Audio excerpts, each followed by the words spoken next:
Parents awareness की बात थी कि हम लोग बच्चों को पढ़ा तो है ही ज़रूरी, लेकिन उससे ज़्यादा ज़रूरी है, इम्पोर्टेंस हमारे लिए किस तरह हम पेरेंट्स को टीच करें, किस तरह पेरेंट्स को हम गाइड करें, किस तरह पेरेंट्स को हम बताएं, समझाएं। इसलिए कि पेरेंट्स ही एक ऐसा माध्यम है जो बच्चे को आगे ला सकता है। में एजुकेशन का मयार जो है स्टैंडर्ड बहुत लो, इसमें कोई गुरेज नहीं है मानने में, लेकिन वो इम्प्रूवमेंट हो रहा है। इसी पर काम करने के लिए ये काउंसिल किया गया है। उसकी मीटिंग थी, उसमें गार्जियंस को बुलाया गया था। अपनी ड्यूटी ठीक से अंजाम दूं तो दूसरों के राइट जो हैं वो रिजर्व्ड होंगे, प्रिजर्व्ड होंगे। मैं अपनी ड्यूटी अंजाम न दूं, आप राइट्स की बातें करते रहें, वो राइट्स पूरी नहीं होंगे। अनफॉर्चुनेटली लोग हड़तालें करते हैं राइट्स के लिए, ड्यूटी की कोई परवाह नहीं करता। ये बात सिर्फ जापान में होती है कि वो जब एहतजाज करना चाहते हैं तो काम ज़्यादा करने लगते हैं। मैं इस वक्त जनपद गाज़ीपुर में मौजूद हूँ और यहाँ पे एक सेमिनार हुआ है आपका एजुकेशन प्रमोशन काउंसिल के ज़रिए से समाज में बच्चों में किस तरह तालीम में मोहब्बत पैदा हो और सही तालीम हासिल कर सकें। आज जलसे की जो सदारत कर रहे थे, मैं ख़ुद इनसे ही जानना चाहता हूँ कि आज के ज़रिए से आप क्या पैगाम देना चाह रहे थे। देखिए, एजुकेशन प्रमोशन काउंसिल जिसके तहत आज का प्रोग्राम हुआ, ये काउंसिल करीब 3-4 वर्षों से ये कायम हुआ है और रजिस्टर्ड ये सोसाइटी है। इसमें हमारे बड़े बुजुर्ग जो इसी इलाके के रहने वाले हैं, कोई कोलकाता में हैं, बॉम्बे में हैं, दिल्ली में हैं, विदेशों में भी हैं, सब लोगों ने मिलकर इसको खोला है और इसके ज़रिए चाहते हैं कि इस एरिया के जो हमारे एरिया में इलाके में एजुकेशन का मयार जो है स्टैंडर्ड बहुत लो, इसमें कोई गुरेज नहीं है मानने में, लेकिन वो इम्प्रूवमेंट हो रहा है। इसी पर काम करने के लिए ये काउंसिल किया गया है। उसकी मीटिंग थी, उसमें गार्जियंस को बुलाया गया था, लेकिन जिस तादाद में हम लोग उम्मीद कर रहे थे आने का, वो तादाद में लोग आए नहीं। लेकिन जो लोग भी आए, बहुत अच्छी अच्छी बातें हुई। सब लोग अपना सजेस्ट भी किए कि एजुकेशन के इसमें हम लोग क्या काम कर सकते हैं, इसके प्रमोट करने के लिए, इसको ये करने के लिए, क्वालिटी को डेवलप करने के लिए। तो वो डिटेल में सब लोग अपने अपने राय दिए और एक इसमें कायम किया गया, एक राय कायम किया गया कि भाई इसमें हम लोग सब मिलकर यहाँ ग्राउंड लेवल जो अभी जो एजुकेशन प्रमोशन काउंसिल में ज़्यादा लोग बाहर रहते हैं, तो हम सजेस्ट किए भाई एक टीम यहाँ लोकल टीम फॉर्म किया जाए, बनाया जाए, जिसके ज़रिए लोकल लोगों को इससे जोड़ा जाए, उन लोगों में अवेयरनेस लाया जाए और इस तरह हम लोग गार्जियन को भी मोटिवेट करने में कामयाब रहेंगे। हो सकता है ज़रूरत पड़ेगा तो गांव-गांव में मीटिंग करेंगे और गार्जियन को, क्योंकि हम देख रहे हैं, हम तो स्कूल से जुड़े भी हुए हैं, 15-20 वर्ष से स्कूल से हुए, तो मालूम है कि यहाँ हम लोग के यहाँ बहुत उदासीनता है, गार्जियन में बच्चों के तालीम को लेकर बहुत उदासीनता है। तो पहले तो हम अपने बच्चों के गार्जियन को ही मोटिवेट करना है कि भाई आपका क्या फ़र्ज बनता है अपने बच्चे के लिए, उसमें आगे बढ़कर आप हिस्सा लीजिए। आपके परिवार का डेवलपमेंट बगैर बच्चे के डेवलपमेंट के नहीं हो सकता।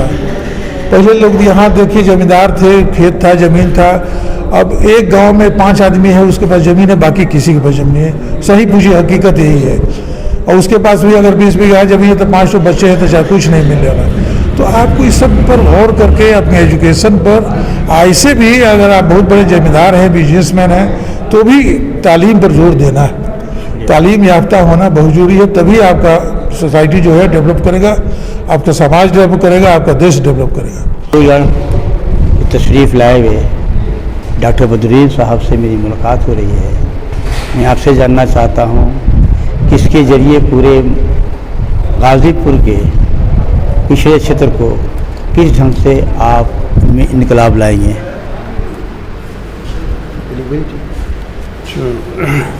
जावेद साहब, मैं अलीगढ़ से ख़ास करके ईपीसी के सिलसिले में आया था अपने लोगों को ये मैसेज देने के लिए कि आप अपनी ज़िम्मेदारियों को संभालें, समझें।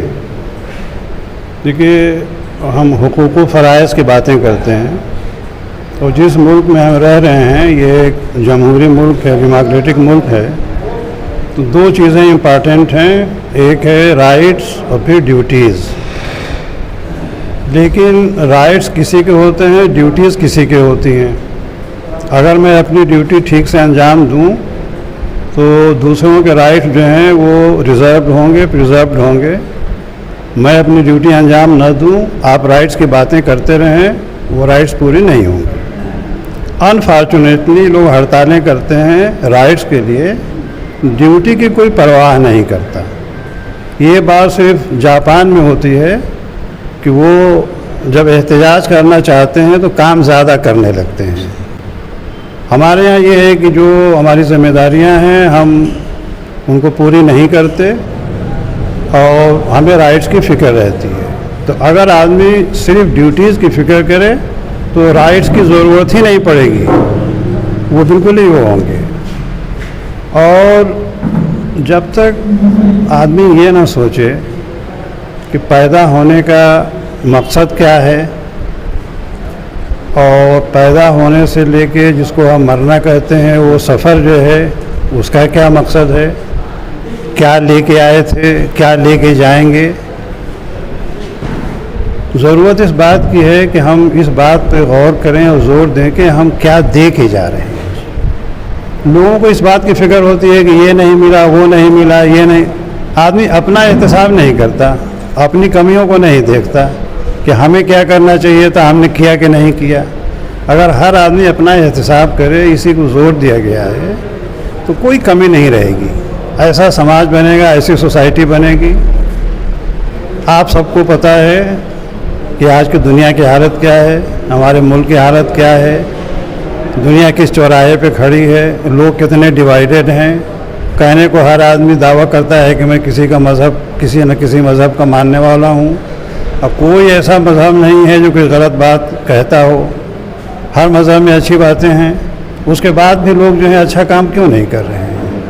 लड़ाइयाँ क्यों हो रही हैं? एक दूसरे के पीछे क्यों पड़े हुए हैं? नाबराबरी क्यों है? बेईमानी क्यों हो रही है?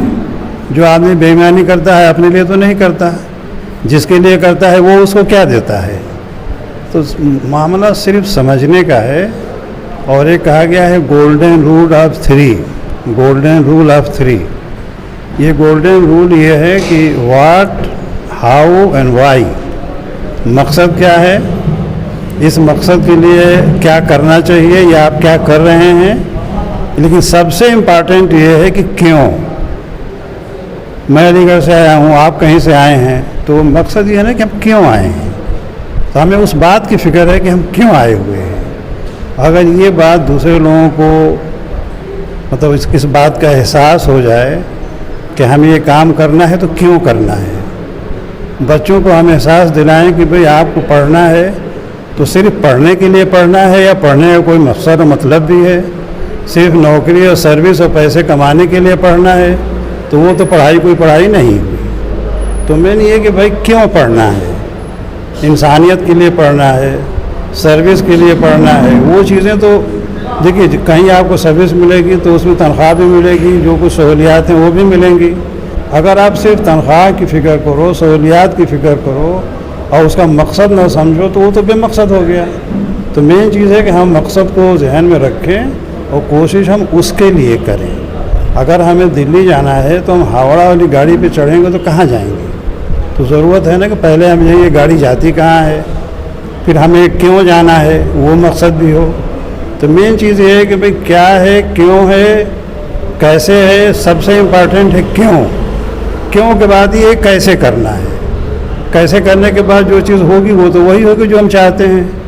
हम शुरुआत करते हैं क्या से। जैसे हम कोई प्रोडक्ट सेल कर रहे हैं तो जिसने प्रोडक्ट तैयार किया है एकदम कहने से तो कुन फैकुन तो नहीं हो गया। उसने मेहनत की होगी, जो कुछ करना था किया होगा, उसके बाद वो प्रोडक्ट तैयार, वो एक प्रोडक्ट आपके सामने लेके आया है। अब आपको ये देखना है कि इसने प्रोडक्ट क्यों बनाया है, वो हमें इस प्रोडक्ट की ज़रूरत है या नहीं है। तो मेन चीज़ ये है कि अगर दुनिया में कोई बदलाव आएगा, और बदलाव की ज़रूरत नहीं है, ज़रूरत इस बात की है कि इंसान इंसान बन जाए। मैं आपके न्यूज़ चैनल के ज़रिए ये बताना चाहूँगा कि एजुकेशन प्रमोशन काउंसिल 31 मार्च 2022 को हमने इस्टेब्लिश किया था, जिसका रजिस्ट्रेशन वगैरह हमने कराया और ये ऑल इंडिया बेसिस पे इसका रजिस्ट्रेशन है। और बेसिक मकसद हम लोगों का जो है वो अपने इलाके मतलब गाज़ीपुर के कमसारोबार में किस तरह लोगों को अच्छी से अच्छी तालीम के लिए आगे लाया जाए, अच्छी से अच्छी तालीम दी जाए और उनको किस तरह गाइडेंस की जाए बच्चों को आगे तालीम दिलाने के लिए। तालीम के बगैर आपको भी पता है, सब लोगों को मालूम है कि आजकल दुनिया में कुछ पॉसिबल नहीं है। तालीम एक ऐसी चीज़ है जो इंसान को ज़मीन से आसमान पर ले जाती है और उसी के ज़रिए हम लोग चाहते हैं कि हमारे इलाके के लोग तालीम हासिल करें और आगे अपनी ज़िंदगी अच्छी गुजारें और अपनी ज़िंदगी के साथ साथ अपने इलाका के अपने लोगों के लिए अच्छा काम करें। मकसद हमारा यही है, जिसके वजह से हम लोग वहाँ से दिल्ली से आए हैं और अलीगढ़ से दिल्ली से। हालांकि इसमें हर जगह काम करने वाले लोग इसमें शामिल हैं, ख़ुसूसन दुबई से हैं, कनाडा से हैं, अमेरिका से हैं, सऊदी अरब से हैं, बम्बे, कलकत्ता, दिल्ली, मद्रास, इलाहाबाद, लखनऊ, हर शहरों से लोग इसमें शामिल हैं। तो सबको हम जोड़ के चल रहे हैं और सबको हम एक रजिस्ट्रेशन का उनको फार्मूला बताते हैं कैसे आप हमारे शहर से जुड़ सकते हैं। इसलिए कि बगैर फंड के आज के वक्त में कोई काम नहीं होना है। आगे जो हम लोग काम करने जा रहे हैं, जैसे किसी लोगों ने अभी इस मीटिंग में कहा हमें सुपर 30 के बेस पे काम करना चाहिए, हमें और भी दूसरे तरीका बताया उन्हें रहमानी 30 के बेस पे काम करना चाहिए। इंशाल्लाह प्रोग्राम है, करेंगे, लेकिन उसमें थोड़ा टाइम लगेगा और हम लोग स्लोली आगे बढ़ रहे हैं। ख़ुसूसन आज का जो मीटिंग था हमारा, वो पेरेंट्स अवेयरनेस के बाद थी कि हम लोग बच्चों को पढ़ा तो है ही ज़रूरी, लेकिन उससे ज़्यादा ज़रूरी है, इम्पोर्टेंस हमारे लिए किस तरह हम पेरेंट्स को टीच करें, किस तरह पेरेंट्स को हम गाइड करें, किस तरह पेरेंट्स को हम बताएं, समझाएं। इसलिए कि पेरेंट्स ही एक ऐसा माध्यम है जो बच्चे को आगे ला सकता है, बच्चे की फ्यूचर को निखार सकता है, बच्चे को अच्छा तालीम दे सकता है। इसलिए कि बच्चे को हम या टीचर कोई भी हो, मैनेजिंग कमेटी हो या टीचर हो, बच्चे के पीछे नहीं रहेगा, लेकिन स्कूल से जाने के बाद पेरेंट्स ही हैं जो उसको अच्छी तरह से गाइड कर सकते हैं। डेली उसको जो सबक लेके आता हो स्कूल से, जो होमवर्क लेके आता हो, उसको पूरा किया नहीं किया, कर रहा है नहीं कर रहा है, उसको आगे देखें, सोचें। तो इसके लिए हमें पेरेंट्स की मतलब माँ और बाप दोनों का एजुकेट होना बहुत ज़रूरी है और यही मकसद था हमारे इस आज के प्रोग्राम का।